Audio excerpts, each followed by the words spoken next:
ഷിർക്കാണ്, അതിൽ വസീറത്ത് ഷിർക്കായതും അതുപോലെ തന്നെ ഷിർക്കായതുമുണ്ട് എന്നതിനുള്ള പ്രമാണമായി സൂറത്തുൽ അൻആം 128 ഓതിയത് ദുർവ്യാഖ്യാനമാണ് എന്ന വാദം അവരുടെ മുമ്പിൽ വെച്ചു. അത് പിന്നെ ഇസ്ലാമിക മാസികയിലെ ഉദ്ധരണിയുടെ അടിസ്ഥാനത്തിലാണ് അതിന്റെ ഉദ്ധരണി വളരെ കൃത്യമായി അത് രേഖപ്പെടുത്തി.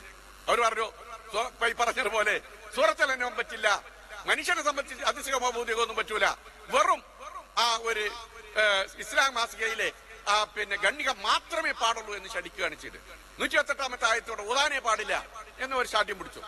ഞാൻ പറഞ്ഞു, നമ്മൾ ഇങ്ങനെ സംസാരിച്ചാൽ ശരിയാവില്ലല്ലോ, ഞങ്ങളൊരു 5 മിനിറ്റ് നിങ്ങളൊരു 5 മിനിറ്റ് നമുക്കൊരു അങ്ങോട്ടും ഇങ്ങോട്ടും സൗഹൃദത്തിലെ സംഭാഷണം അല്ലേ എന്ന് ചോദിച്ചപ്പോ അവർ പറഞ്ഞു, അതാരാ പറയാണ്, ഇവിടെ മധ്യസ്ഥന്മാരൊന്നും വേണ്ടാന്ന് പറഞ്ഞില്ലേ, ഇവിടുത്തെ ഒരാൾ എണീറ്റ് പോയില്ലേ എന്നൊക്കെ പറഞ്ഞ് അങ്ങനെ വ്യവസ്ഥ ഒന്നും വേണ്ട, നമുക്കൊരു 5 മിനിറ്റ് കൊണ്ട് തീർക്കാം എന്ന രീതിയിലാണ് സംസാരം ഉണ്ടായത്.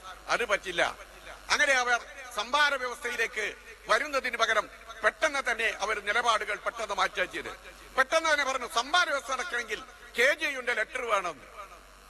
എപ്പോ കൊണ്ടുവരും? തലേന്ന് രാത്രി മധ്യസ്ഥനെ പാടില്ല, 10 വീതം പണ്ഡിതന്മാരെ പാടില്ല, 3 ആളുകളെ പാടുള്ളൂ എന്നൊക്കെ പറഞ്ഞ് തലേന്ന് രാത്രി നിശ്ചയിച്ച ആളുകൾ ആ സംഭാര വ്യവസ്ഥ എഴുതാനുള്ള നിമിഷത്തിൽ ആ മുജാഹിദ് നമ്മുടെ KNMന്റെ പക്ഷത്തു നിന്ന് വാദം പറഞ്ഞ് ആ പരിപാടിയുമായി മുന്നോട്ട് ഇവർ ഒറ്റയടിക്കാണ് പറയുന്നത്, ആ വാദം പാടില്ല, എന്നാ അത് അംഗീകരിച്ചെന്ന് പറഞ്ഞു. ഇനി KJUന്റെ ലെറ്റർ ഉണ്ടെങ്കിലേ പറ്റുള്ളൂ.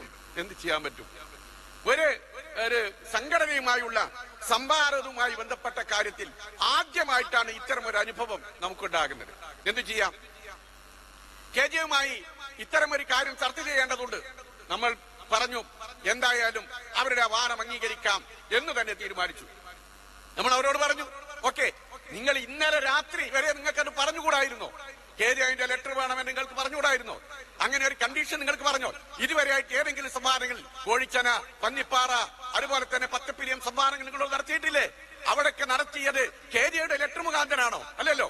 ആ വാദപ്രതിവാദം KJUയുടെ ലെറ്റർ ഇല്ലാത്തത് കൊണ്ട് KJU കേരള മുജാഹിദ് ഓതിയ ഏതെങ്കിലും ആയത്തുകൾ, KJU പറഞ്ഞ അവിടുത്തെ പണ്ഡിതന്മാർ ഓതിയ ഏതെങ്കിലും ആയത്തുകൾ അത് ഞങ്ങളുടെ അഭിപ്രായമല്ല എന്ന് പറഞ്ഞോ? KNM തള്ളിക്കളഞ്ഞിട്ടുണ്ടോ? പിന്നെ എന്തൊരു അവിശ്വാസത്തിന്റെ പ്രശ്നം? അതുകൊണ്ട് ഇക്കാലഘട്ടം വരെ ഇല്ലാത്ത സമസ്തക്കാരുമായിട്ടുള്ള വാദപ്രതിവാദത്തിന് പോലും ഇത്തരം വ്യവസ്ഥകളില്ലാത്തത് എന്ത് ന്യായമാണ് ഇതിനുള്ളത് എന്ന് സ്നേഹബുദ്ധി അവരോട് ചോദിച്ചു. അവർ അതിൽ തന്നെ ശടിച്ചു നിൽക്കാൻ. പിന്നെ എന്ത് ചെയ്യാൻ പറ്റും? എന്തായാലും ഞങ്ങൾ പറഞ്ഞു, ഇപ്പോൾ അത് എവിടുന്ന് കൊണ്ടുവരും? ഈ നിസ്സഹായാവസ്ഥ ഞങ്ങൾ അവരോട് പറയുകയും, എന്നാൽ ഒന്നാമത്തെ കണ്ടീഷനായി വാദപ്രതിവാദം തുടങ്ങുന്നതിന് മുമ്പ് KJUന്റെ കത്ത് ഞങ്ങളും വിശ്വത്തിന്റെ കത്ത് നിങ്ങളും കൊണ്ടുവന്ന് നമുക്ക് വാദപ്രതിവാദം തുടങ്ങാമെന്ന് അതിൽ ഒന്നാമത്തെ വ്യവസ്ഥയായി നമുക്ക് ചേർക്കാം. അതിൽ ഒന്നാമത്തെ വ്യവസ്ഥ എരിക്കോളി, ബാക്കി നമുക്ക് സംഭാര വ്യവസ്ഥയുമായി മുന്നോട്ട് പോകാം.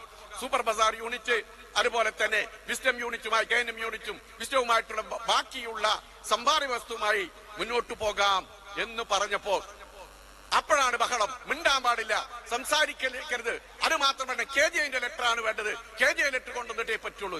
ഇതെവിടത്തെ ന്യായമാണ് സഹോദരന്മാരെ? ഞാൻ സൂചിപ്പിച്ചത്, ഇത്തരം ഒരു അസ്വസ്ഥതയുണ്ടാകാൻ എന്താണ് ഇവിടെ സത്യവും അസത്യവും തമ്മിൽ വേർതിരിച്ചു കാണണമെന്ന സദ്ബുദ്ധിയായുള്ള ഈ നാട്ടിലുള്ള സാധാരണക്കാർക്ക് സത്യം എത്തിച്ചു കൊടുക്കുകയും ഇങ്ങനെ ഭിന്നിച്ചു നിൽക്കാതെ ഐക്യത്തോടുകൂടെ സമൂഹത്തിന്റെ ഐക്യത്തിന് വേണ്ടിയുള്ള ഒരു സംവാദത്തിന് വേണ്ടി പച്ചക്കൊടി കാണിക്കുകയല്ലേ വിസ്ഡം പണ്ഡിതന്മാർ ചെയ്യേണ്ടത്? ഈ പാവപ്പെട്ട ആളുകൾക്ക് അതിന് പറഞ്ഞതുപോലെ തന്നെ ആ പാവപ്പെട്ട ഞങ്ങളുടെ മുന്നിൽ വന്ന ആളുകൾ അവർ സാധുക്കളാണ്. അവർക്കൊന്നും